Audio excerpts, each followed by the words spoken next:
আসসালামু আলাইকুম গায়েস। আমরা এখন নীলগিরির পথে। মেঘের সিরি সিরি বৃষ্টি,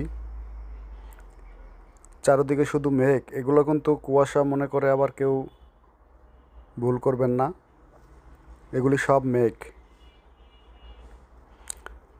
আমরা আর কিছু দূর সামনে আগালেই নীলগিরি পাহাড়ে উঠে যাব। আমাদের গন্তব্য এই পর্যন্তই। তো আমরা সবাই খুবই এক্সাইটেড, আমরা কখন সেই নীলগিরিতে পৌঁছাবো। আমি অবশ্য এর আগে বেশ কয়েকবার আসছি, কিন্তু ফ্যামিলি নিয়ে এর আগে আসা হয় নাই, এই ফার্স্ট। আল্লাহ পাকের অশেষ রহমত, আজকে আমরা নীলগিরিতে আসার উদ্দেশ্যে রওনা হয়েছি।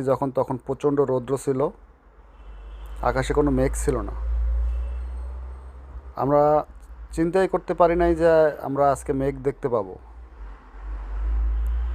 ইনশাল্লাহ আমরা 20 কিলোমিটার অতিক্রম করার পরে হঠাৎ করে সামনে আমরা মেঘের দেখা পেলাম,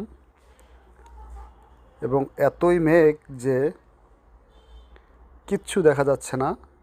এখান থেকে যে আপনারা দেখতে পাচ্ছেন সাদা, এখানে কিন্তু অনেক উঁচু, নিচে ছোট ছোট পাহাড় দেখা যায়, মানে বড় বড় পাহাড়গুলি ছোট ছোট দেখা যায়। পাহাড়ের টিলায় ছোট ছোট ঘরবাড়ি, এগুলি তো দেখাই যায় না। তো আমাদের গাড়ির নিয়ে একটু আমরা টেনশন আছি, গাড়িতে তেল কম আছে। তো আমরা জায়গায় জায়গায় ব্রেক করে আমরা জিজ্ঞেস করতেছি যেখানে তেল পাওয়া যায় নাকি। এখানেও আমরা ব্রেক করছি, তেলের কথা জিজ্ঞেস করতেছি যে তেল পাওয়া যায় কিনা, কারণ আমাদেরকে আবার ব্যাক করতে হবে। ব্যাক করতে করতে একটু দেরি হয়ে গেলে পরবর্তীতে আমরা দেখা গেছে হয়তো বা তেল পাম্প পর্যন্ত আর যেতে পারবো না।